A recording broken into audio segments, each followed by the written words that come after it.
Good morning students. हमने magnetic field पढ़ा था। Magnetic field due to a long straight wire, और इसके कुछ स्पेशल केस आपसे बताए थे, फॉर्मूले आपसे बताए थे। अब आपको फॉर्मूले आने चाहिए। अब हम कुछ न्यूमेरिकल्स कर रहे हैं जो आपने बहुत अच्छे से करने हैं।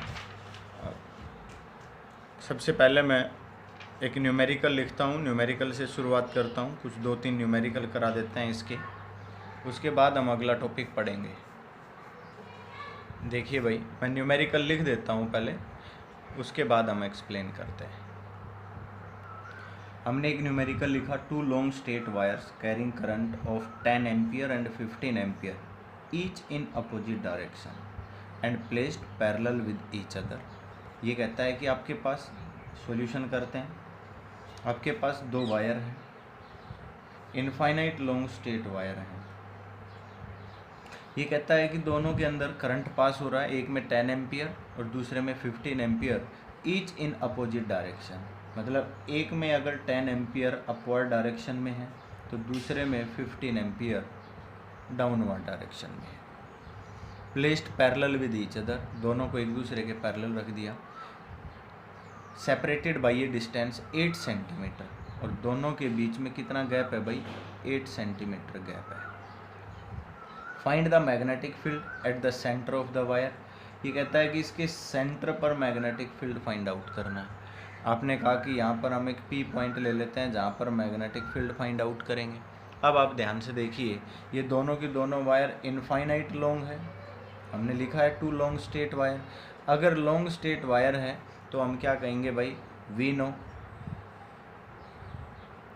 What is the magnetic field of a long straight conductor. Infinite conductor का क्या पढ़ा था भाई? Mu naught I upon 2 pi A, और ए हमारे पास परपेंडिकुलर डिस्टेंस थी। मेरी बात समझ आ गई? अब ध्यान से देखिए, मान लीजिए हम ये डिस्टेंस की बात करते हैं और इनके सेंटर की बात कर रहे हैं, तो ये कितनी हो गई भाई? 4 सेंटीमीटर। और अगर इससे भी बात करते हैं तो यहाँ से भी क्या हो गई? 4 सेंटीमीटर। क्लियर है? चलो देखिए, हम क्या कहेंगे भाई? ये हमारे पास फर्स्ट कंडक्टर, ये हमारे पास क्या है? Second conductor. पहली बात, हम B1 निकालते हैं। क्या निकालते हैं भाई? B1। जब हम B1 निकालेंगे तो हम ये बताएंगे कि मैग्नेटिक फील्ड की वैल्यू क्या होगी और किस डायरेक्शन में होगी, क्योंकि हमें पता है मैग्नेटिक फील्ड वेक्टर क्वांटिटी है, तो हमें डायरेक्शन के साथ ही बताना है। हम क्या कहेंगे भाई? म्यू नॉट, फर्स्ट कंडक्टर के अंदर जो वैल्यू है म्यू नॉट आई की वैल्यू कितनी है भाई? 10 अपॉन 2 पाई मल्टीप्लाई बाई ए कितना है? 4 सेंटीमीटर। 4 सेंटीमीटर है तो 10⁻⁻²। हो गया भाई? फॉर्मूला करेक्ट है। हमें पता है म्यू नॉट अपॉन 4 पाई क्या होता है? 10⁻⁻7। दूसरी बात, यहाँ पर ये वैल्यू आने के बाद ये तो आ जाएगा, हमें ये बताना है कि मैग्नेटिक फील्ड इनवर्ड होगा या आउटवर्ड। तो सबसे पहले देखो, ये कंडक्टर में करंट ऊपर जा रहा है, तो मैग्नेटिक फील्ड कहाँ होगा? आप ऐसे पकड़ोगे ना कंडक्टर को, थंब करंट की डायरेक्शन में होगा, तो भाई ये फिंगर कहाँ जा रही है? नीचे की तरफ जा रही है। इसका मतलब मैग्नेटिक फील्ड जो होगा वो इनवर्ड द पेपर होगा। तो हमने इसके ऊपर क्या लगा दिया? क्रॉस लगा दिया। क्या लगा दिया भाई? क्रॉस। इनवर्ड द पेपर है। अब दूसरा मैग्नेटिक फील्ड हम B2 लिख देंगे। B2 लिखेंगे तो क्या हो जाएगा भाई? और अगर आप इसका सॉल्यूशन भी करते हो तो हम क्या करेंगे? म्यू नॉट अपॉन 2 पाई की जगह 2 × 10⁻⁻7 रख देंगे, क्योंकि देखिए म्यू नॉट अपॉन 4 पाई 10⁻⁻7 होता है। समझ आ गया? अब 2 × 10⁻⁻7 मल्टीप्लाई बाई 10 अपॉन 4 × 10⁻⁻2 टेस्ला। हम इसका सॉल्यूशन करेंगे, B1 आ जाएगा। फिर हम B2 निकालेंगे। इसी तरह B2 निकालेंगे तो क्या हो जाएगा? 2 × 10⁻⁻7 मल्टीप्लाई बाई, भाई करंट कितना है यहाँ पर? 15 एम्पियर अपॉन ए कितना है भाई? 4 सेंटीमीटर। 4 × 10⁻⁻2। पॉइंट क्लियर हो गया भाई? अब ये टेस्ला आ गया, पर यहाँ पर भी हमने डायरेक्शन बतानी है। अब ये हमें पता है इनवर्ड है। अब इसमें करंट कहाँ जा रहा है? नीचे जा रहा है। मतलब आपने ये देखना है कि करंट नीचे गया और हमने कंडक्टर को राइट एंड में ऐसे ही पकड़ना है, ऐसे पकड़ना है। और जो हमारी फिंगर है वो कहाँ होनी चाहिए, जिस डायरेक्शन में हम देख पा रहे हैं पॉइंट है। अब हमने क्या देखा कि हमारा जो पॉइंट है ना वो इस कंडक्टर के लेफ़्ट साइड में है, इस कंडक्टर के राइट साइड में था। अब ध्यान से देखिए कि जब हम कंडक्टर को यूं पकड़ेंगे हमारी फिंगर लेफ़्ट साइड में होनी ज़रूरी है। हम कंडक्टर को ऐसे पकड़ें कि थंब की डायरेक्शन करंट के डायरेक्शन में हो और फिंगर हमारी कंडक्टर के उसी साइड में आए जिस साइड में हमारे पास पॉइंट है। समझ आ गया होगा भाई। तो ये सबसे इम्पोर्टेंट पॉइंट है। और यहाँ पर भी देखा तो हमने क्या देखा भाई, अगर मैं अपने राइट हैंड को यूँ लगाऊँ तो हम क्या कहेंगे भाई, जैसे कि ये हमारा कंडक्टर है, करंट कंडक्टर में करंट की डायरेक्शन यूँ जा रही है, पॉइंट हमारा लेफ़्ट साइड में है, आगे की तरफ है, तो हमारी फिंगर इसमें भी कहाँ जा रही है, इनवर्ड जा रही है। अब इनवर्ड जा रही है तो इसमें भी इनवर्ड होगा, तो हम क्या लगा देंगे यहाँ पर, क्रॉस का साइन लगा देंगे। मतलब हम समझ जाएंगे जहाँ पर भी क्रॉस लगाते हैं, इनवर्ड डॉट लगाते हैं तो आउटवर्ड। अब इसका सॉल्यूशन क्या हो जाएगा भाई, यहाँ पर भी हम सॉल्यूशन करेंगे तो क्या हो जाएगा भाई, इनका सॉल्यूशन कर लीजिए भाई। 2 2 जा तो 7.5 लिख दूँ इसको सीधा, 7.5 इंटू 10⁻⁻², ऊपर जाएगा +2 हो जाएगा 10⁻⁻5 टेस्ला। और ये क्या हो गया था, 2 2 जा और 2 5 जा, तो इसको क्या लिख सकते हो भाई, 5 इंटू 10⁻⁻5 टेस्ला। अब दोनों इनवर्ड हैं, अब both B1 and B2 both are inward, दोनों के दोनों कैसे हैं भाई, इनवर्ड हैं। अगर दोनों के दोनों इनवर्ड है तो हम इन दोनों को क्या कर देंगे, ऐड कर देंगे। हमने इन दोनों को ऐड कर दिया, then magnetic field at B point is equal to B1 plus B2।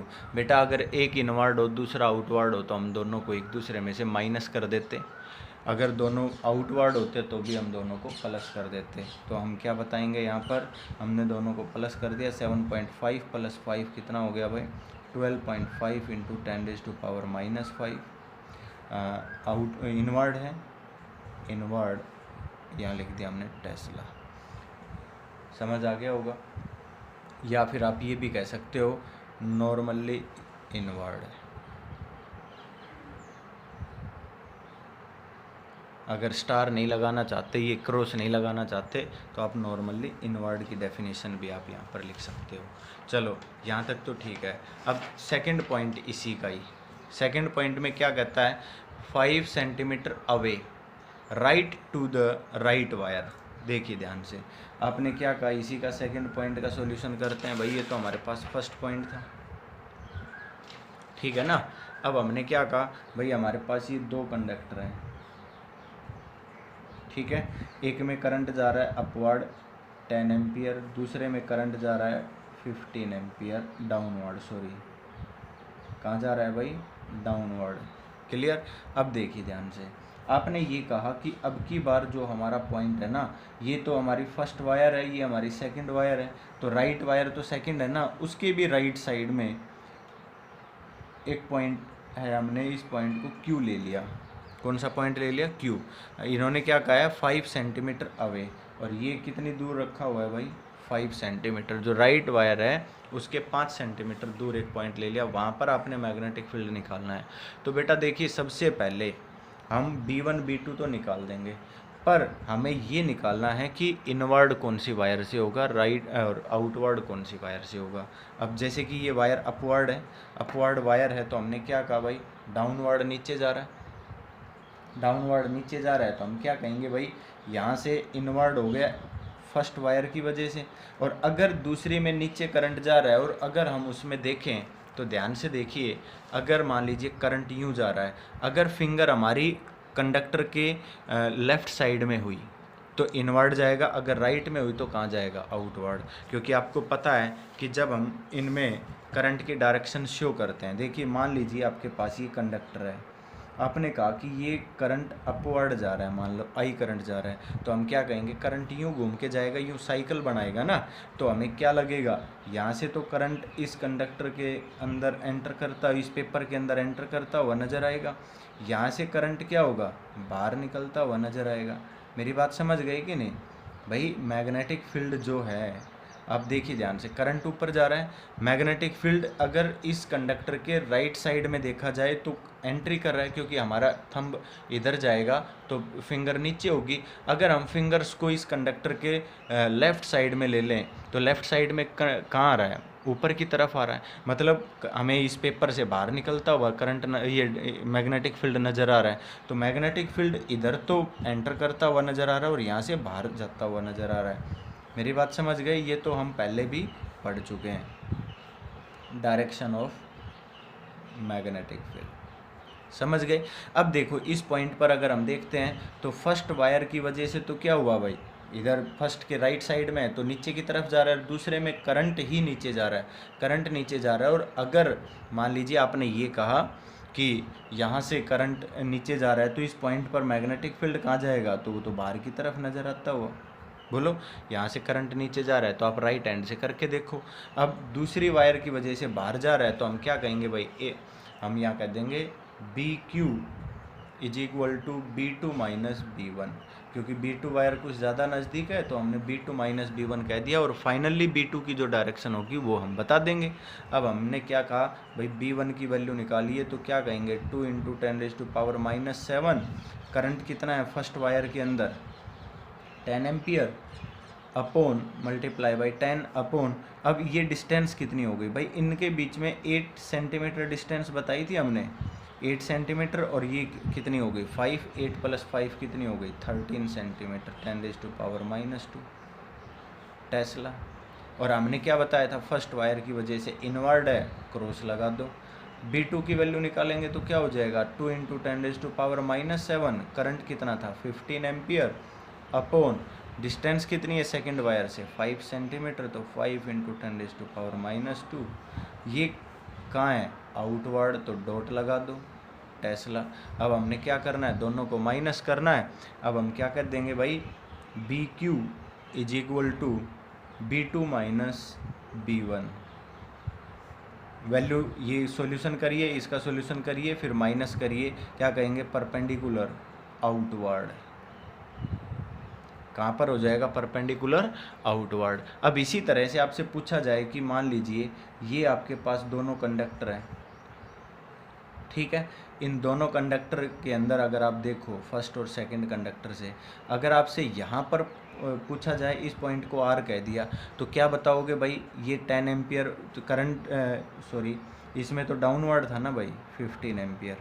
अब आपसे पूछा जाए भाई यहाँ पर मैग्नेटिक फील्ड बताइए, तो भाई करंट ऊपर जा रहा है, करंट ऊपर जा रहा है तो R पॉइंट तो लेफ्ट में हो गया, तो यहाँ पर आउटवर्ड हो जाएगा फर्स्ट की वजह से, और सेकंड की वजह से क्या हो जाएगा इनवर्ड।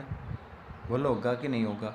अब हमने क्या देखा कि एक आउटवर्ड है, दूसरा इनवर्ड है, तो अगर हम R पॉइंट पर भी निकालना चाहेंगे तो मैग्नेटिक फील्ड R पॉइंट पर क्या जाएगा भाई, BR की वैल्यू अगर आप निकालते हो तो भाई B1 माइनस B2 आ जाएगा, क्या जाएगा भाई B1 माइनस B2। और अगर B1 की वैल्यू B2 से ज़्यादा है, क्योंकि देखिए B2 वायर काफ़ी दूर हो गई ना भाई, तो अगर B1 is greater than B2 है और B1 हमारे पास आउटवर्ड है, तो ये भी क्या हो जाएगा परपेंडिकुलर आउटवर्ड। समझ आ गया होगा भाई? तो इस तरह से आपने इनकी कैलकुलेशन करके बतानी है, इस तरह का क्वेश्चन आपसे पूछा जाएगा। एक क्वेश्चन मैं आपको और बताता हूँ, बायोट सावर्ट्स लॉ का यूज करके, जैसे ये तो हमारे पास इनफाइनाइट लॉन्ग स्ट्रेट वायर थी और दोनों को हमने पैरेलल रख दिया था। काफ़ी बार इस तरह का क्वेश्चन पूछा जाता है कि दोनों वायर को एक दूसरे के परपेंडिकुलर रख दिया जाए। जैसे कि मान लीजिए एक न्यूमेरिकल में लेता हूँ, यहाँ पर आपसे कह दिया जाता है कि आपके पास 2 वायर हैं, ठीक है, ये 2 वायर हैं और दोनों एक दूसरे के यूँ परपेंडिकुलर रख दी गई हैं, ठीक है। एक वायर के अंदर जो करंट है वो I1 है, दूसरी वायर के अंदर जो करंट है वो I2 है, और I1 I2 की वैल्यू भी आपसे बता दी जाती है। मान लीजिए ये कह दिया जाता है कि I1 आपके पास 2 एम्पियर हो गया और I2 आपके पास 3 एम्पियर हो गया, इस तरह से आपसे बता दिया 2 एम्पियर एंड 3 एम्पियर। अब आपसे ये कहता है कि find the magnitude of magnetic field and direction of magnetic field at a point at a coordinate 3, 4, यहाँ पर 3, 4 when both wire meets at origin. दोनों वायर कहाँ पर मीट कर रही है, ओरिजिन पर मीट कर रही है। मेरी बात समझ गए? अगर दोनों वायर को ओरिजिन से पास करा दिया जाए, दोनों को एक दूसरे के परपेंडिकुलर पास करा दिया जाए, समझ आ गया? दोनों की दोनों वायर कैसी हैं? इनफाइनाइट वायर है, समझ आ गया? इनफाइनाइट वायर है दोनों, ये भी इनफाइनाइट वायर है, दोनों ओरिजिन से पास हो रही हैं और आपसे कोऑर्डिनेट 3 4 पर what is the direction of, ये कह दिया जाए find magnitude and direction of magnetic field eight 3,4। अब कैसे निकालोगे?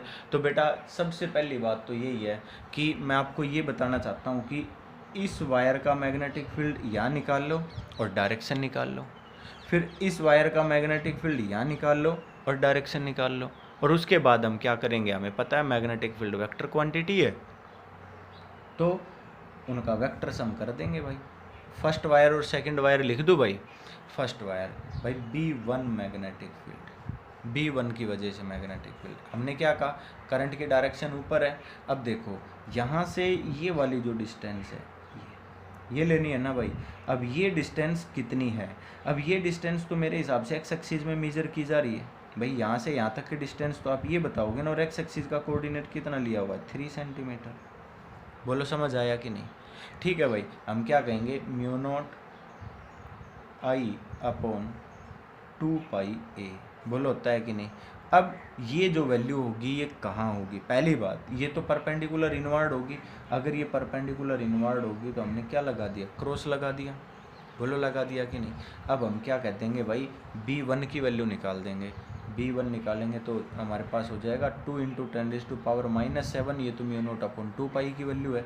करंट I1 कितना है? 2 ampere multiply by 2 upon distance कितनी है भाई? 3 सेंटीमीटर मल्टीप्लाई बाई 3 × 10⁻²। समझ आ गया? ये डायरेक्शन कहाँ है? हम ये कह देंगे परपेंडिकुलर इनवर्ड इन प्लेन, और पेपर भी कह सकते हो। जो आपने ये पेपर लिया हुआ है इसमें परपेंडिकुलर इनवर्ड सीधी यूँ एंट्री कर रही है मैग्नेटिक लाइंस। ठीक है, अब हम बात करते हैं B2 की। B2 के लिए कहेंगे तो क्या हो जाएगा भाई? Mu not I2 upon 2πa। 2πb लिखेंगे क्योंकि ये डिस्टेंस देगी। अब हमारे पास ये परपेंडिकुलर डिस्टेंस लेनी पड़ेगी, और भाई ये perpendicular distance b Y axis की है ना, तो वाई एक्सिस का कोऑर्डिनेट क्या है? 4 है। तो हम क्या लिख देंगे भाई? 2 × 10⁻⁻7। I2 कितना है हमारे पास? I2 है हमारे पास 3 एम्पियर अपॉन डिस्टेंस कितनी है? 4 × 10⁻²। हो गया भाई। अब ये तो वैल्यू आ गई।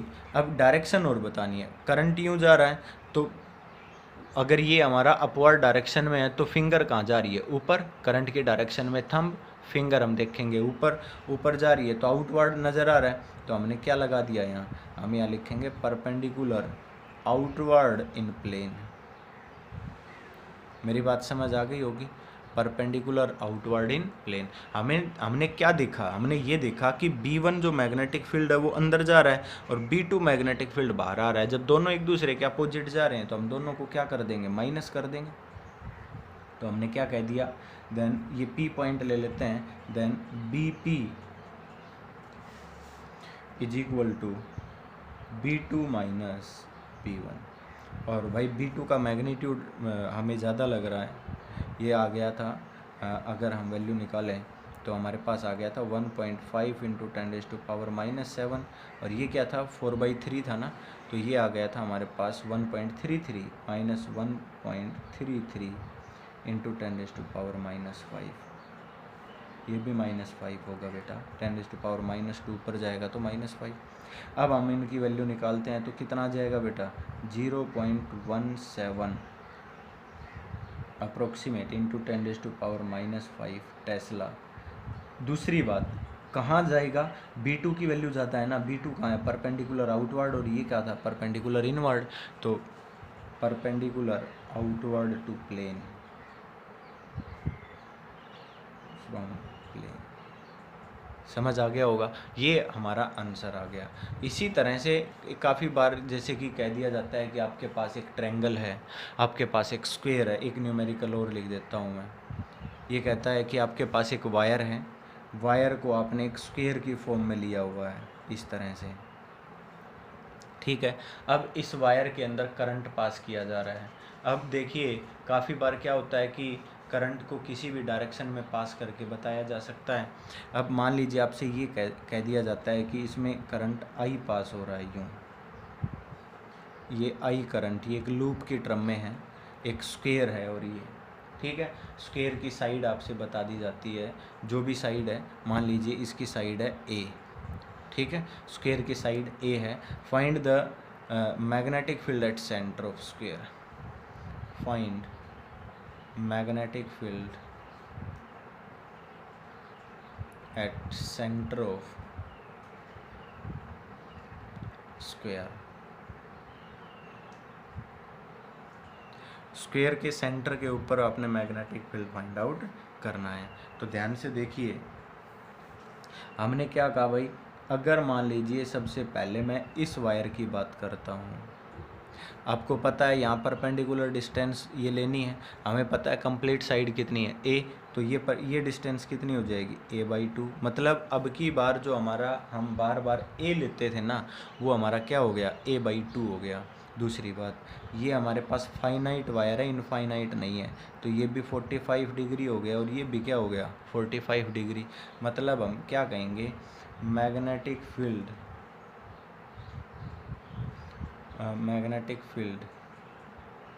एट पी पॉइंट, पी इनका सेंटर है, ड्यू टू वन वायर। तो भाई आपके पास फॉर्मूला था भाई B1 लिख देता हूँ मैं, μ0I/4πA साइन θ1 प्लस साइन θ2। मैंने सीधा फॉर्मूला लिखा है बस, और कुछ नहीं किया। भाई देखिए करंट की वैल्यू क्या है हमारे पास, आई ले रखी है हमने। वैसे तो आप करंट भी बता सकते हो, 1 एम्पियर 2 एम्पियर जो भी है, हमें उससे कोई लेना देना नहीं है। चलो आई रख लेते हैं, μ0I/4π। बेटा ए कितना है यहाँ पर, पी से यहाँ तक की परपेंडिकुलर डिस्टेंस a/2 है ना, a/2 साइन 45 प्लस साइन 45। बोलो रखना पड़ेगा कि नहीं। और अब डायरेक्शन और बता दो भाई, जब करंट नीचे जा रहा है तो डायरेक्शन कहाँ है, परपेंडिकुलर आउटवर्ड है, यहाँ पर ऐसे लगा दो, परपेंडिकुलर आउटवर्ड फ्रॉम प्लेन,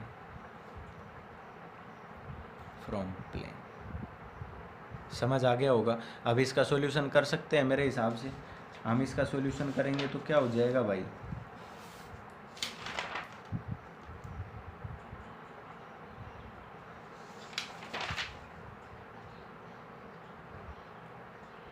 देखिए हमने क्या कहा भाई, B1 की वैल्यू निकाल रहे हैं, B1 की वैल्यू क्या आ जाएगी भाई, साइन 45 क्या होता है 1/√2 प्लस 1/√2 क्या हो गया 2/√2, सीधा √2 लिख दूं भाई। तो हमने क्या कह दिया, √2 μ0I/2πA। अब आप सोच रहे हो 2πA क्यों लिख दिया, बेटा इस 2 से ये 2 कट जाएगा, कैंसिल हो जाएगा कि नहीं, तो क्या आ गया 2πA, ठीक है। अब कहाँ पर आ गया बेटा, ये हमारे पास वैल्यू आ गई आउटवर्ड, क्लियर। हमने यहाँ पर डॉट लगा दिया, हम बस ये डॉट इसलिए लगा रहे हैं कि हमें पहचान रहे कि डायरेक्शन कहाँ है।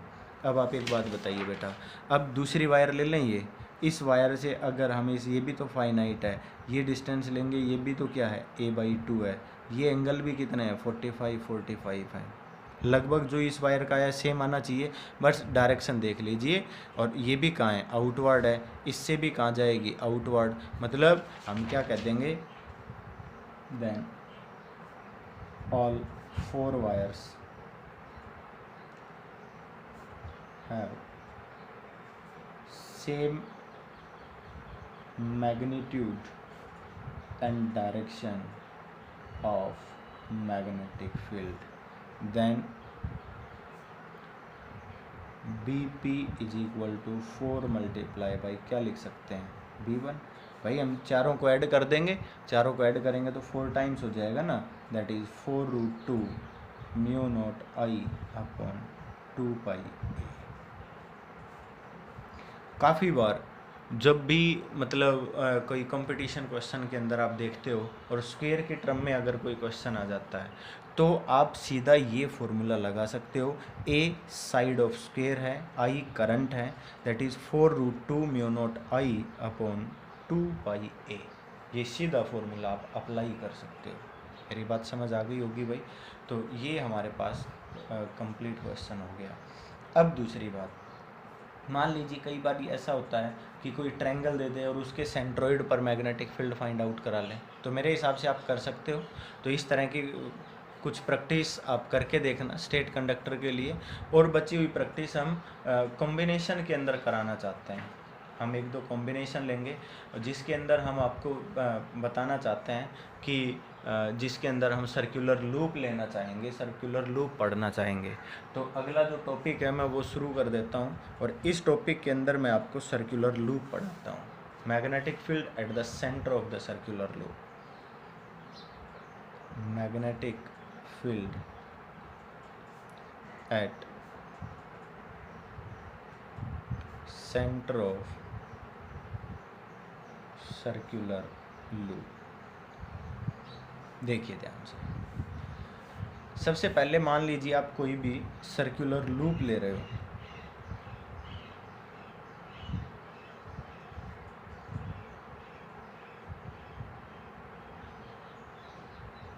ये आपने कोई भी एक सर्कुलर लूप ले ली, ठीक है। आपने कहा कि यहाँ से करंट जा रहा है यूं, और इस करंट की वैल्यू भी आपने बता दी कि आई करंट जा रहा है, ठीक है।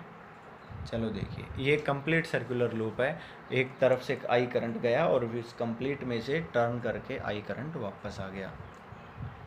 आप क्या कहते हो कि जब इसमें आई करंट जा रहा है तो हमने इसके सेंटर पर मैग्नेटिक फील्ड फाइंड आउट करना है। अब इसके सेंटर पर मैग्नेटिक फील्ड फाइंड आउट करना है। मान लीजिए आपने ये कह दिया कि हम इसकी रेडियस आर ले लेते हैं, ठीक है। क्या ले ली भाई हमने, इसकी रेडियस आर, और इसके सेंटर का नाम रख दिया पी पॉइंट। पी पॉइंट ले लिया इसके सेंटर को, या ओ भी ले सकते हो, आपकी मर्जी है। अब हम क्या कहेंगे भाई, हमने यहाँ पर मैग्नेटिक फील्ड फाइंड आउट करना है, तो हम क्या कहेंगे, according to Biot Savart's law. According to Biot Savart's law. Biot Savart's law के अकॉर्डिंग क्या होता है भाई, D B is equal to mu naught upon 4π I D L sine theta upon are square. और डायरेक्शन भी लेनी है। चलो डायरेक्शन तो हम ले लेंगे, वैसे तो रूल हमने पढ़े हुए हैं काफ़ी। चलो देखिए, सबसे पहले करंट लेना है, करंट की डायरेक्शन हमने बता दी है। दूसरा, यहाँ से डीएल लेना है, तो डीएल तो भाई करंट एलिमेंट है, तो कहीं पर भी आपकी मर्जी है, आप यूँ दिखा सकते हो। ये हमने जो सेगमेंट है ना, इसको डीएल बता दिया। कहीं पर भी आप यहाँ भी काट सकते हो, यहाँ पर भी काट सकते हो, हर पॉइंट पर कटेंगे क्योंकि इंटीग्रेशन मेथड है ना ये। तो डीएल ले लिया हमने, डीएल। उसके बाद डिस्टेंस लेनी है, डीएल और पी पॉइंट के बीच में हमने डिस्टेंस आर लेनी है, और थीटा लेना है। थीटा देखेंगे तो मेरे हिसाब से तो 90 है, क्योंकि जो डीएल है वो टेंजेंट का काम कर रहा है। बोलो कर रहा है कि नहीं। अगर हम यहाँ पर देखें तो थीटा की वैल्यू क्या बन रही है भाई, 90 बन रही है। अगर 90 बन रही है तो हमने क्या किया, D B is equal to mu naught I D L sine 90 4π, और इसके अपॉन में क्या था, आर स्क्वायर। भाई साइन 90 तो 1 होता है, मतलब हमारे पास मैग्नेटिक फील्ड क्या आ गया, mu naught I D L upon 4π R square. कोई प्रॉब्लम है। अब हमने तो भाई complete magnetic field find out करना है ना। इंटीग्रेशन कर दे दोनों तरफ, इंटीग्रेशन कर देते हैं। D B is equal to integration of mu naught I D L upon 4π R square. भाई देखो, म्यू नॉट अपॉन 4π कॉन्स्टेंट है, बाहर ले लिया। करंट कॉन्स्टेंट है, बाहर ले लिया। आर रेडियस कॉन्स्टेंट है, क्योंकि आप सेगमेंट कहीं पर भी काटो आर नहीं बदल सकता, तो आर स्क्वायर भी बाहर ले लिया। क्या बच गया हमारे पास, डीएल। अब भाई डीएल होता क्या है, इंटीग्रेशन ऑफ, जब आप डीएल करोगे तो ये सेगमेंट यहाँ से काटने शुरू किए और सभी को ऐड करोगे तो क्या हो सकता है, रेडियस के इक्वल हो जाएगा, कंप्लीट लेंथ के इक्वल। और लूप है, एक सर्कुलर लूप है, तो सर्कल की जो लूप है उसकी सरकमफ्रेंस क्या होती है, 2 पाई आर होती है, टोटल लेंथ 2 पाई आर होती है। हमने क्या कह दिया, b is equal to mu naught I upon 4 pi R square multiply by 2 pi R. मतलब हमारे पास क्या आ गया, mu naught I upon 2r। मेरी बात समझ आ गई। अब हम क्या कह सकते हैं, हम ये कह सकते हैं कि यहाँ पर जो मैग्नेटिक फील्ड आया mu naught I upon 2r आ गया। पहला पॉइंट तो मैं आपको ये बताना चाहता हूँ कि अब हमारे पास यहाँ पर जो मैग्नेटिक फील्ड है वो इन्वर्सली प्रोपोर्शनल टू r है। मतलब if loop have greater radius, यहाँ पर डिस्टेंस नहीं बदल सकते। कभी आप ये सोच रहे हो कि हम आर को चेंज कर देंगे, नहीं। If loop have greater radius of same current have less magnetic field. पहली बात तो ये है, अगर करंट की वैल्यू सेम है,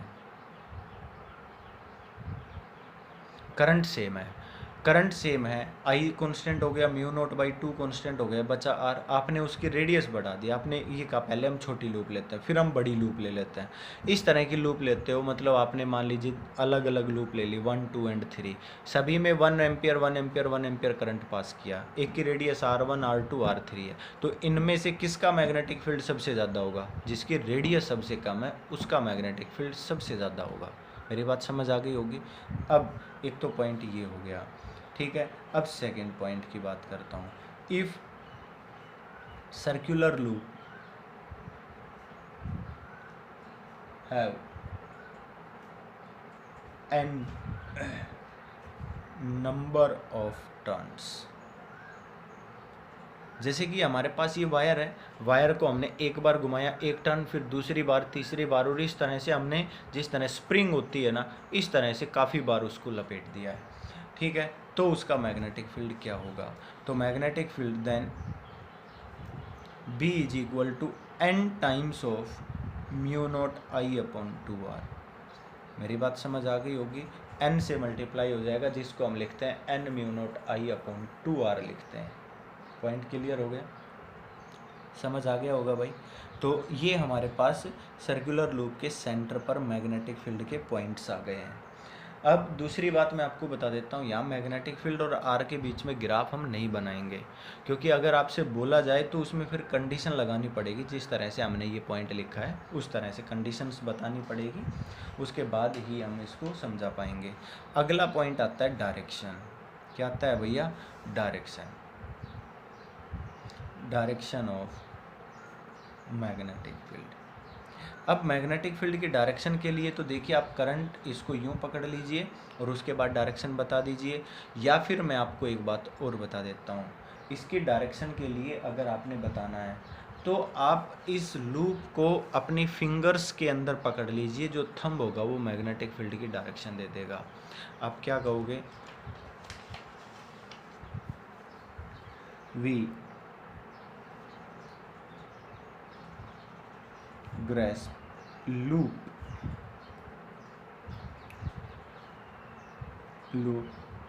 इन नहीं लिखेंगे, as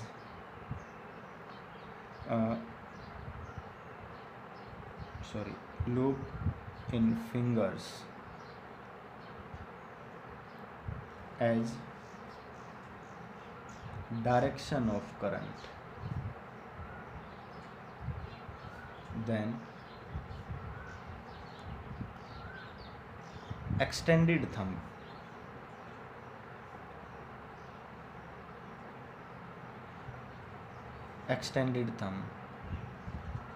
gives the direction of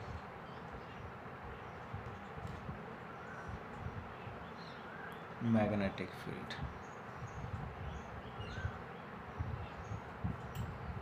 समझ आ गया।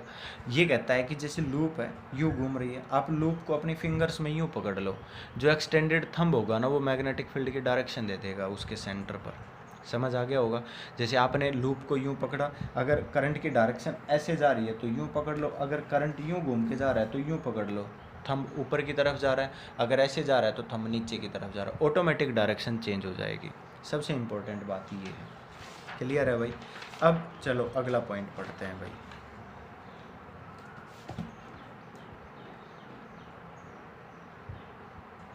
चलो देखिए, अगला हम magnetic field on the axis of circular loop पढ़ते हैं। मोस्ट इंपॉर्टेंट पॉइंट है ये, मैग्नेटिक फील्ड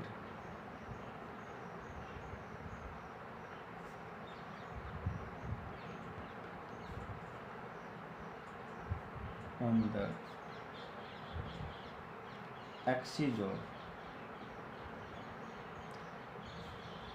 सर्कुलर लूप। देखिए ध्यान से, अब मैग्नेटिक फील्ड एक्सिस पर आपने फाइंड आउट करना है, तो सबसे पहले देखिए रूल तो हम बायोट-सावर्ट्स लॉ लगाएंगे। जैसे कि आपने सबसे पहले एक सर्कुलर लूप यू बना दी भाई। अब आप सोच रहे हो सर ने पिछली बार सर्कुलर लूप एकदम यू सर्कल बनाया था, अब की बार आप ऐसे बनाए, तो ये वाली लूप ऐसे है, वर्टिकली है, इस तरह से। मेरी बात समझ गए? हमने ऐसे बनाई है, ये अलग प्लेन में है, ये डायग्राम 3D डायग्राम होगा और आपने इसको अच्छे से समझना होगा। हमने कहा कि इसके अंदर करंट पास हो रहा है आई यू, ठीक है, ये है करंट, आई करंट यहाँ से गया, यहाँ यूँ आ गया घूम के, ठीक है। अब अगर हम ध्यान से देखें तो ये इसका सेंटर हम बता दें, ये जो सेंटर है, ये जो डिस्टेंस है, ये रेडियस को अब की बार मैं बेटा ए बता रहा हूँ, रेडियस को क्या बता रहा हूँ, ए। समझ आ गया होगा। और यहाँ से एक्सिस पर कहीं पर भी आपने मैग्नेटिक फील्ड फाइंड आउट करना है, उस पॉइंट को मैं पी पॉइंट बता रहा हूँ। ये पॉइंट हमारा क्या है, पी पॉइंट है, जो सेंटर से एक्स डिस्टेंस पर है। सेंटर से कितने डिस्टेंस पर है, एक्स। समझ आ गया होगा। अब ध्यान से समझिए, मैं यहाँ लिख देता हूँ, ए loop of current I and radius A, और सर्कुलर लूप लिख लेना। लूप तो वैसे काफ़ी होती हैं, यहाँ सर्कुलर लूप ले रहे हैं, a circular loop of current I and radius A। हमने P पॉइंट लिया भाई, ये हमारा P पॉइंट है। इस P पॉइंट पर हमने मैग्नेटिक फील्ड फाइंड आउट करना है। क्या फाइंड आउट करना है, मैग्नेटिक फील्ड। अब आप ध्यान से देखिए, हम क्या कह रहे हैं, हमने कहा कि यहाँ पर अकॉर्डिंग टू बायोट-सावर्ट्स लॉ, भाई लगाएंगे ना हम, तो बायोट-सावर्ट्स लॉ लगाते हैं तो हम क्या कहेंगे भाई, D B is equal to mu naught upon 4 pi IDL sine theta upon r²। ध्यान से समझना है भाई। मैंने क्या कहा, मैंने ये कहा कि भाई एक तो DL सेगमेंट लेना है, तो ये तो हमारा DL सेगमेंट हो गया, ये हमने DL ले लिया। अब DL सेगमेंट से P पॉइंट तक की जो डिस्टेंस है वो क्या लेते हैं, R। ये हमने क्या ले लिया, R। अब थीटा कहाँ लेना है, पहली बात तो ये है भाई, जैसे कि आपकी रिंग यूँ रखी हुई है, ये एक्सिस है, तो अगर ध्यान से देखा जाए तो ये एंगल क्या हो गया, 90 डिग्री हो गया। बोलो हो गया कि नहीं। अब दूसरी बात ये है कि मान लीजिए अगर हम एक DL सेगमेंट लेते हैं, क्या लेते हैं, DL सेगमेंट। अब ये DL सेगमेंट यूँ आ रहा है, मेरे हिसाब से देखा जाए तो सेगमेंट यूँ हॉरिजॉन्टल है, और इस डायरेक्शन में, जिस डायरेक्शन में पिन शो हो रही है। दूसरा R को अगर हम देखें तो यूँ इंक्लाइंड है, और हमने इन दोनों के बीच में एंगल लेना है तो 90 डिग्री बन रहा है, ठीक है। हेयर क्या लिख देंगे, theta is equal to 90 degree. आप सोच रहे हो कि ये तो ट्रायंगल है सर, ट्रायंगल में ये भी 90 ये भी 90। नहीं भाई साहब, हम फिर दोबारा से इमेजिन करिए। इमेजिन क्या करना है कि हमारे पास सर्कुलर लूप यूं है, वर्टिकल लूप है। अगर हम डीएल देखें तो डीएल की डायरेक्शन जो ये वाला पेन है ये है, दूसरा हम आर ले रहे हैं, तो ये हमारे पास दूसरा जो पेन है ये आर की डायरेक्शन को शो कर रहा है।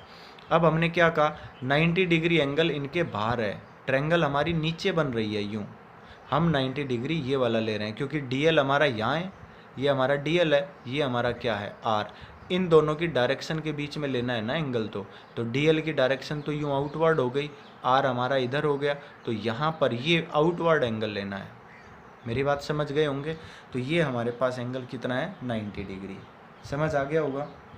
सेकंड पॉइंट, अब हमने क्या कहा भाई, यहाँ साइन 90 तो हम रख देंगे, तो हमारे पास क्या हो जाएगा, D B is equal to mu naught upon 4 pi D L upon are square.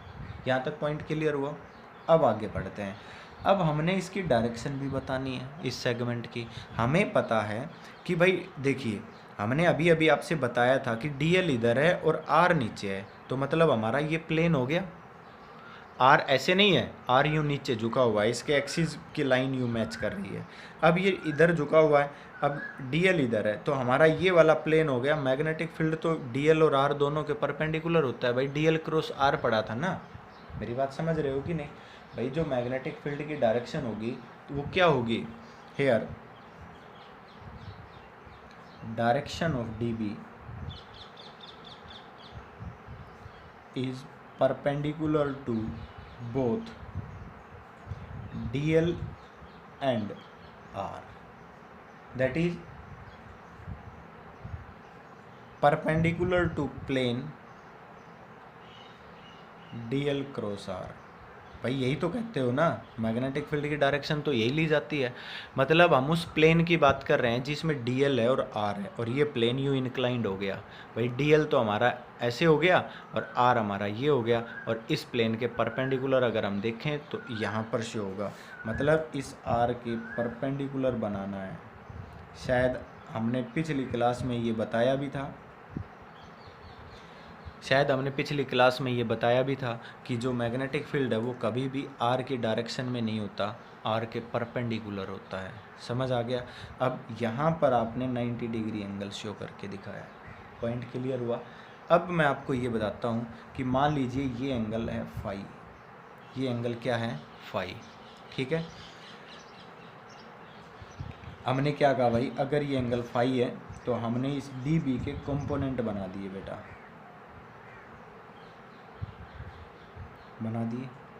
अगर ये एंगल फाई है तो ये एंगल क्या होगा, फाई।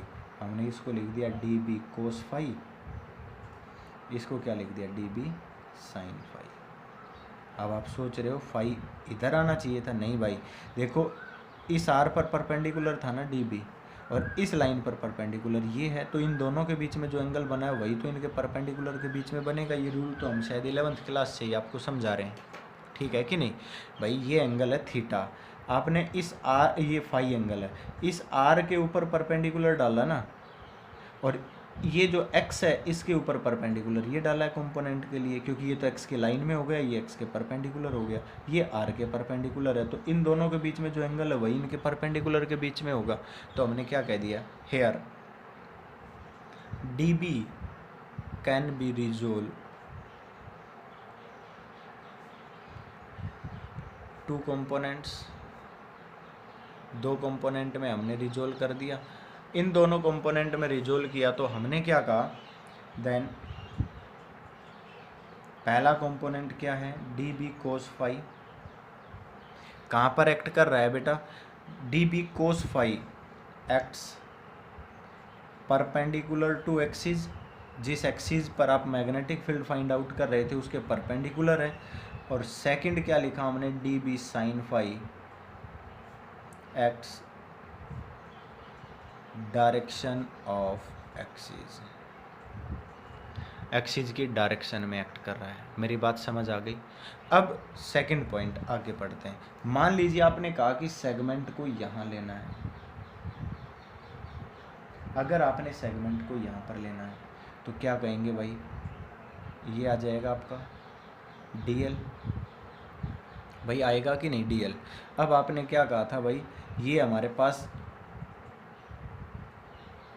दोबारा से R हो गया, वापस यहाँ पर अगर हम देखेंगे DL और R के बीच में 90 डिग्री एंगल बन जाएगा। सेम वही बात है, क्योंकि अब की बार DL नीचे उस डायरेक्शन में यूँ जा रहा है और R हमारा ऐसे हो गया, तो इन दोनों के बीच में अगर हम एंगल लेंगे तो उस साइड बनेगा 90 डिग्री। सेम वही बात है।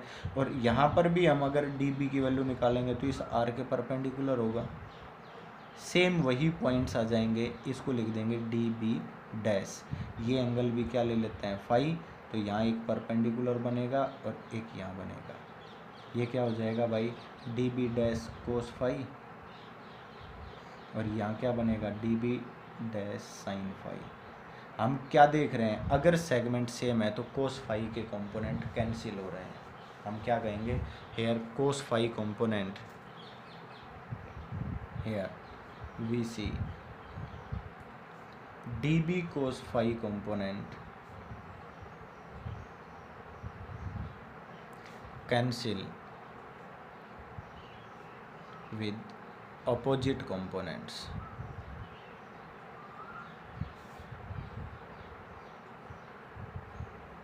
जो अपोजिट कंपोनेंट्स है उनसे कैंसिल हो रहे हैं। Then B is equal to integration of, केवल और केवल कौन सा कंपोनेंट बच गया, साइन फाई।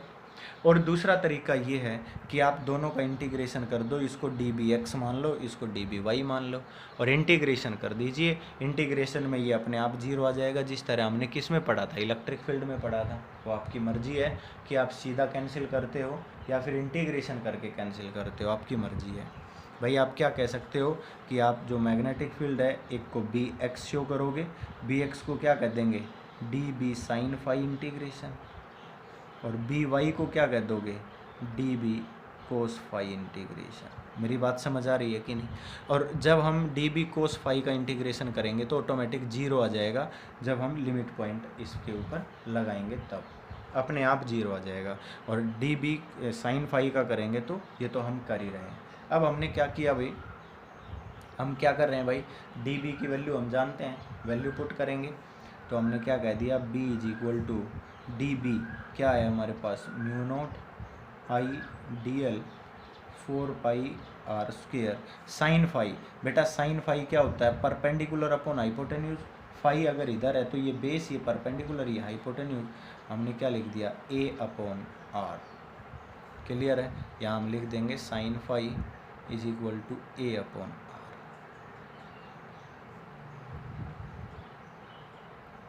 समझ आ गया भाई। अब हम ये वैल्यू पुट करते हैं और आंसर निकाल देते हैं। हम क्या देख रहे हैं भाई, B is equal to mu naught I A upon 4 pi R cube integration of DL, क्योंकि ये अकेला वेरिएबल है और सब तो कांस्टेंट ही है। क्योंकि आप सेगमेंट कहीं पर भी काट लो ना तो R चेंज होगा ना A चेंज होगा, ठीक है। तो हमने क्या कह दिया, और ना ही X चेंज होगा, क्योंकि P पॉइंट आप यहीं पर एक्सिस पर ले रहे हो। हमने क्या कह दिया, इंटीग्रेशन ऑफ अगर हम DL करते हैं तो क्या आता है बेटा, पढ़ा होगा आपने, 2 पाई A। ये वैल्यू हम यहाँ पर पुट कर देंगे तो क्या आ जाएगा हमारे पास, B is equal to mu naught I A upon 4 pi R cube into 2 pi A। Point clear हुआ। R तो हम जानते ही हैं, R इज इक्वल टू क्या लिख सकते हो, A square plus X square का अंडर रूट बता सकते हो। ये वैल्यू यहाँ पर पुट करेंगे तो हमारे पास आ जाएगा, देखिए 2 पाई से ये कैंसिल हो गया, 2 बचा, तो mu naught I A square upon 2, इसको लिख दिया A square plus x square, R की का अंडर रूट करेंगे और पावर 3 है तो क्या लिख देंगे सीधा 3/2। तो ये हमारे पास मैग्नेटिक फील्ड आ गया एक्सिस पर। कितना आ गया भाई, mu naught I A square upon 2 A square plus x square raise to power 3/2।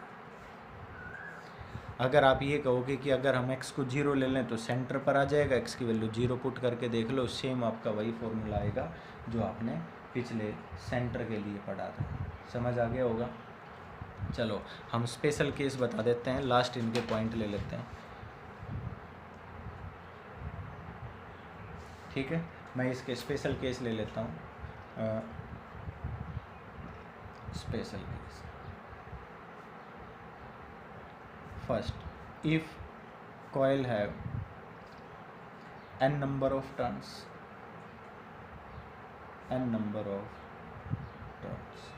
अगर कॉयल के नंबर ऑफ टर्न्स n कर दिए जाएं तो क्या हो जाएगा भाई, मैग्नेटिक फील्ड को n से मल्टीप्लाई कर देना, then B is equal to, हमारे पास जो फॉर्मूला था n मल्टीप्लाई बाई क्या था भाई, mu naught I A square upon 2 into A square plus x square raise to power 3/2। बोलो था कि नहीं। सेकंड पॉइंट हम आपको बता देते हैं, if x is equal to 0 then point P at centre, जो पॉइंट P है वो कहाँ चला जाएगा, सेंटर पर चला जाएगा। x की वैल्यू 0 पुट करिए, ए स्क्वायर की पावर 3/2 ए क्यूब हो गया, ए स्क्वायर से ए क्यूब काटेंगे ए आ जाएगा, तो b की वैल्यू क्या आ जाएगी, n mu naught I upon 2a, यही तो था सेंटर के ऊपर। ठीक है। थर्ड पॉइंट मैं आपको बता देता हूँ, if x is greater than a, जो x है वो बहुत ज़्यादा दूर रख दिया जाए, ये x है इस रेडियस के रेस्पेक्ट में बहुत दूर रख दिया जाए, एक बहुत छोटा रख दिया जाए, एक बहुत दूर रख दिया जाए, बस यही तो स्पेशल केस पढ़ते हैं। If x is greater than a, तो उसके लिए हम क्या पढ़ेंगे भाई, देन यहाँ हमारे पास ए स्क्वेयर और एक्स स्क्वेयर जहाँ पर भी लिखा हुआ है ना, उनके कंपैरिजन में हम उनको नेगलेक्ट करना शुरू कर देंगे और किसी वैल्यू को, देन हम क्या कर देंगे बेटा, a square can be neglect in comparison with x square, then a square plus x square is nearly equal to, क्या कह देंगे बेटा, एक्स स्क्वेयर ही लिख देंगे। मेरी बात समझ गई कि नहीं, समझ आ गया होगा। और अगर ऐसा लिखते हैं तो वैल्यू आप पुट कर लीजिए। अगर ये फार अवे है तो मैं आपको एक बात और बता देता हूँ कि b is equal to n mu naught I A square upon 2 into क्या लिख दिया जाएगा, एक्स क्यूब। और हम इनको क्या कह देते हैं कि अगर a वेरी वेरी स्मॉल है ना, तो इसको नेगलेक्ट करने की बजाय हम क्या कह देते हैं, which is nearly equal to R square कह देते हैं। समझ आ गया। तो हम इसको सीधा क्या लिख देंगे बेटा, आर क्यूब ही लिख देंगे। सीधा फॉर्मूला हमारे पास ये आ जाएगा कि हम उसको, ये वैल्यू, ये लेंथ इतनी बड़ी हो गई तो जो x है ना वो नियरली इक्वल टू आर हो जाएगा, क्योंकि a वेरी वेरी स्मॉल है। ठीक है भाई, mu not an I A square upon 2r cube. समझ आ गया। अब ध्यान से देखिए, मान लीजिए मैं इसी इक्वेशन को पाई से मल्टीप्लाई कर दूं, मैं इसको थोड़ा चेंज करना चाहता हूँ, तो n म्यू नॉट आई इंटू पाई ए स्क्वेयर अपॉन ये क्या हो जाएगा, 2 पाई आर क्यूब। बेटा पाई आर स्क्वेयर मेरे हिसाब से पाई ए स्क्वेयर एरिया होता है, बोलो होता है कि नहीं। इसकी जगह हमने a लिख दिया, तो b इज इक्वल टू क्या आ जाएगा, n mu naught I A upon 2 pi R cube. यहाँ तक ठीक है भाई। अब ये हमने क्या कह दिया भाई, फिर मैग्नेटिक फील्ड बता दिया। अगर मान लीजिए ये कह दिया जाए, इफ़ जो हमारे पास है x है उसको हम रेडियस के एग्जैक्ट इक्वल ले लें, तो if x is equal to a, अगर x is equal to a ले लिया जाए तो x की जगह पर a पुट कर दीजिए, हमारे पास मैग्नेटिक फील्ड क्या हो जाएगा, n mu naught I A square upon 2 into, अब देखिए a की जगह पर x पुट कर दो, तो x की जगह पर a पुट कर दो, तो 2a स्क्वेयर की पावर 3/2 हो जाएगा ना, तो मतलब 2 की पावर 3/2 एंड a क्यूब, यह आंसर आ जाएगा। मतलब 2 की पावर 1 एंड 2 की पावर 3/2 क्या हो जाएगा, n mu naught I A square upon क्या हो गया भाई, 2 की पावर 5/2 इंटू a क्यूब। ये भी आप कह सकते हो। ठीक है। अब ए स्क्वेयर से पावर काट दो, ए की बची पावर, ये मैग्नेटिक फील्ड आ जाएगा। मेरी बात समझ गए। तो ये हमने क्या बताए, स्पेशल केस बता दिया आपसे, जो छोटे छोटे पॉइंट है जो आपने याद रखने हैं। अब इम्पोर्टेंट पॉइंट जो बचता है वो आता है भाई डायरेक्शन। क्या बचता है भाई, डायरेक्शन।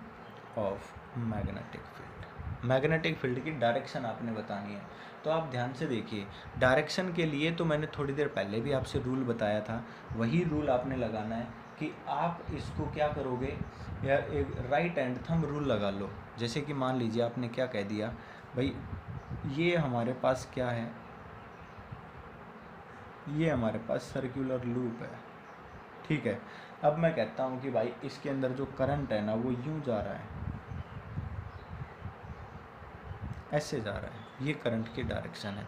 अब करंट की डायरेक्शन ऐसे है तो मैग्नेटिक फील्ड आप दिखाओगे तो आप क्या कहोगे भाई, जो मैग्नेटिक फील्ड है वो कैसे जाएगा भाई, वो मैग्नेटिक फील्ड तो भाई इसके अंदर से एंटर करेगा यूं, ऐसे, ठीक है भाई। मैग्नेटिक फील्ड तो यूं जाएगा, आप इसको यूं करके देखो, जैसे करंट ऐसे जा रहा है तो इसके अंदर, पेपर के अंदर एंटर करेगा और दूसरी तरफ से बाहर निकल जाएगा। मैग्नेटिक फील्ड तो आप यूं दिखा दो, पेपर के अंदर एंटर करेगा और यहाँ से बाहर निकल जाएगा मैग्नेटिक फील्ड।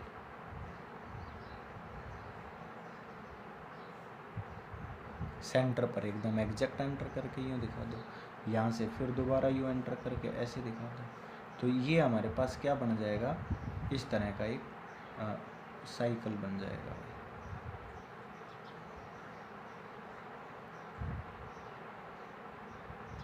ऐसे यूँ मैग्नेटिक फील्ड यूँ घूम कर चला जाएगा। इसको आप राइट हैंड थंब रूल से भी दिखा सकते हो कि भाई सर्कुलर जो वायर है ना, उस वायर को आप अपने, जैसे कि पिछले हमने उसमें जो सेंटर पर था उसमें हमने बताया था कि आप उसको अपने हाथ में यूँ पकड़ लीजिए, जो थंब होगा ना वो डायरेक्शन दे देगा। जब थंब डाउनवर्ड डायरेक्शन में जा रहा है तो मतलब फील्ड लाइंस ऊपर से जा रही हैं और नीचे से बाहर निकल आ रही हैं और यूँ लूप बना रही हैं, समझ आ गया। दूसरा आप इसको क्लॉक रूल भी कह सकते हो। क्लॉक रूल क्या होता है भाई, क्लॉक रूल के अंदर देखिए नॉर्थ और साउथ बनाना पड़ेगा आपको। क्या बनाना पड़ेगा भाई, नॉर्थ और साउथ, ठीक है, ऐसे बना लीजिए आप। तो देखिए आप इसको यूं घुमा दो ऐसे, ठीक है, और इसको ऐसे घुमा दो, ये घुमाना है। अब आप देखोगे ध्यान से, ये कौन सा है भाई, एंटी क्लॉकवाइज है। ये कैसा है भाई, एंटी क्लॉकवाइज। और ये कैसा है भाई, क्लॉकवाइज। तो आप समझ जाओगे क्या बताना चाहता है। ये कहता है कि इसके अकॉर्डिंग अगर आप किसी भी पोल पर करंट की डायरेक्शन देखते हो, अगर वो डायरेक्शन एंटी क्लॉकवाइज है तो वो पोल नॉर्थ पोलरिटी को शो कर रहा है, अगर क्लॉकवाइज डायरेक्शन है तो साउथ पोलरिटी को। समझ आ गया। If we see any loop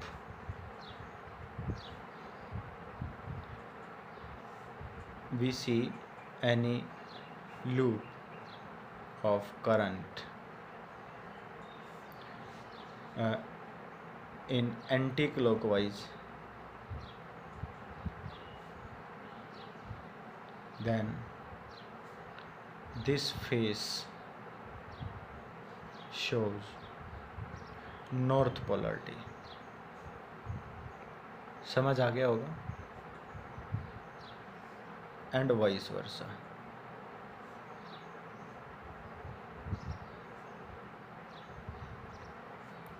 clear है। उल्टा मतलब क्लॉकवाइज है तो साउथ पोलरिटी, जैसे कि आपने इस लूप में देखा, ये कैसी पोलरिटी, ये कैसी डायरेक्शन है भाई, ये डायरेक्शन कैसी नज़र आ रही है, क्लॉकवाइज है। क्लॉकवाइज है तो ये क्लॉकवाइज डायरेक्शन है, तो ये ऊपर वाला फेस कैसी पोलरिटी को शो करेगा, साउथ को। नीचे वाला कैसी पोलरिटी को शो करेगा, नॉर्थ को।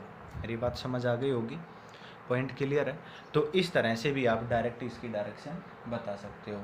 अब इसमें एक इम्पोर्टेंट पॉइंट बचता है, ग्राफ, जो हम अगले लेक्चर में कराएंगे। इसका ग्राफ बचता है जो हम अगले लेक्चर में कराएंगे। उससे पहले आप इसको बहुत अच्छे से एक बार पढ़ लेना, रिवाइज कर लेना, उसके बाद करते हैं। Thank you.